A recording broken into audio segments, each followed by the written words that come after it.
Kalau saya kasih dua villa yang bentuknya hampir mirip, kebanyakan orang mungkin nggak akan sadar nih mana yang lebih cocok untuk investasi. Padahal perbedaannya bisa sangat penting. Pernah nggak sih kalian lihat ada villa di Bali yang kelihatannya nih sama-sama bagus, sama-sama estetik, ya sama-sama bisa disewakan lah. Tapi ternyata cara investasinya itu beda jauh. Nah, salah satu hal yang sering nggak disadari investor bahkan investor pemula adalah villa itu ada yang model lepas dan ada yang modelnya cluster.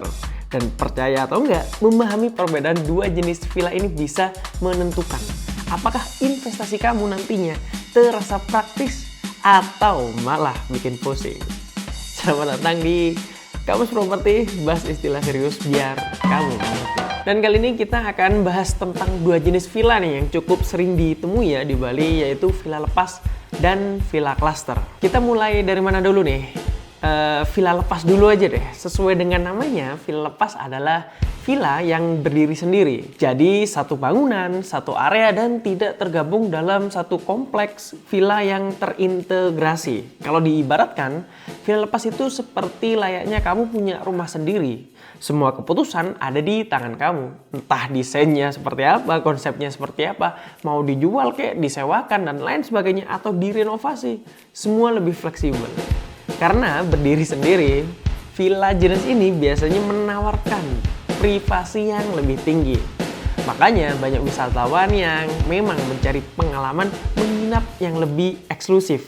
Biasanya ya milih villa jenis satu ini. Nah, sekarang kalau bicara kelebihannya nih, yang pertama ya tentu privasi. Yang kedua, kamu punya kebebasan yang lebih besar untuk mengelola aset tersebut. Dan yang ketiga, kalau lokasi dan konsepnya tepat nih, villa lepas bisa memiliki nilai jual yang cukup premium kita bilangnya. Tapi tentu ada hal yang perlu dipertimbangkan. Karena semuanya berdiri sendiri, operasionalnya juga lebih banyak ditanggung sendiri lah. Mulai dari maintenance, keamanan, housekeeping, sampai pengelolaan tamunya. Nah ini nih ya, jadi walaupun potensinya menarik, biasanya dibutuhkan perhatian yang lebih besar dari ownernya sendiri. Nah sekarang kita beralih ke villa cluster. Kalau tadi villa lepas sudah kita jelaskan, villa lepas tadi kan seperti punya rumah sendiri kita ibaratkan. Villa cluster ini bisa diibaratkan seperti tinggal di dalam sebuah komplek yang sudah tertata. Biasanya terdiri dari beberapa unit villa yang dibangun dalam satu kawasan dengan konsep yang seragam. Ada akses jalan yang sama, ada area bersama, dan dalam banyak kasus juga sudah dilengkapi dengan sistem pengelolaan yang lebih terstruktur guys. Karena itulah banyak investor saat ini mulai melirik villa cluster.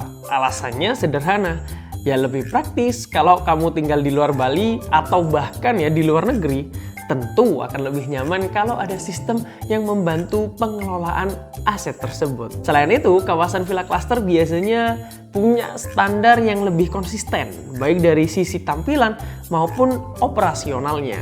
Tapi di sisi lain biasanya ada beberapa aturan yang memang harus kita ikuti nih. Jadi fleksibilitasnya tidak sebebas villa lepas yang tadi. Dan karena pengelolaan dilakukan secara bersama, umumnya ada biaya operasional atau manajemen fee yang perlu diperhatikan. Tapi yang jadi pertanyaan berikutnya adalah, kalau villa lepas lebih bebas, kenapa banyak investor justru memilih villa cluster? Nah ini jawabannya karena banyak investor sebenarnya tidak mencari properti untuk dikelola ya setiap hari. Mereka mencari aset yang memang lebih mudah dijalanin, apalagi untuk investor pemula ya katakan, biasanya itu mereka lebih nyaman jika ada sistem yang sudah terbentuk. Jadi fokusnya bisa lebih ke investasinya, bukan sibuk ngurus operasional harian dari villa tersebut. Karena memang pada akhirnya memiliki properti itu ya satu hal, tapi mengelola properti adalah hal yang memang sangat berbeda. Dan konsep seperti inilah yang mulai banyak dicari di Bali saat ini. Kalian bisa cek sendiri nih kalau nggak percaya.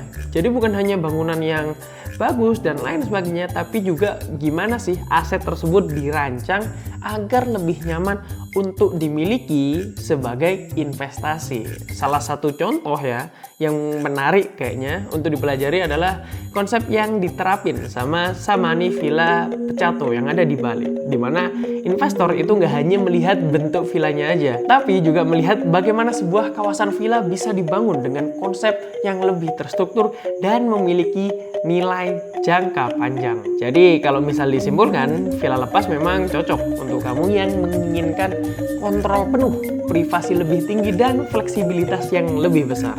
Sedangkan villa cluster itu cocok untuk kamu yang menginginkan sistem yang lebih rapi, tertata, lebih praktis, dan lebih nyaman sebagai aset investasi. Karena dalam dunia properti bukan soal mana yang paling bagus nih, tapi mana yang paling sesuai dengan tujuan investasi kamu. Kalau kamu baru memulai belajar properti dan investasi villa di Bali, jangan lupa like, share, dan subscribe channel Miralen ini ya. Karena di segmen Kamus Properti ini, kita akan terus mengulas atau membahas istilah-istilah properti dengan cara yang lebih sederhana, relevan, dan mudah dipahami.